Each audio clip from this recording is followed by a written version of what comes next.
In this video, I'm going to show you how you can easily become a digital creator on Facebook.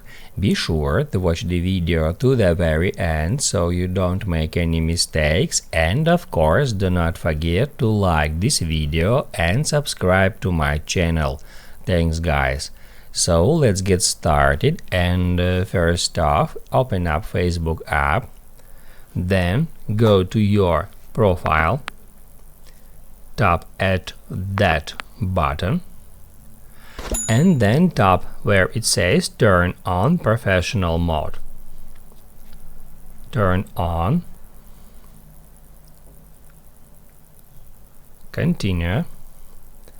Then we can close our professional dashboard, and we need to go again to our profile. As you can see, now I have switched my personal profile to a professional mode. Then we need to tap at edit profile.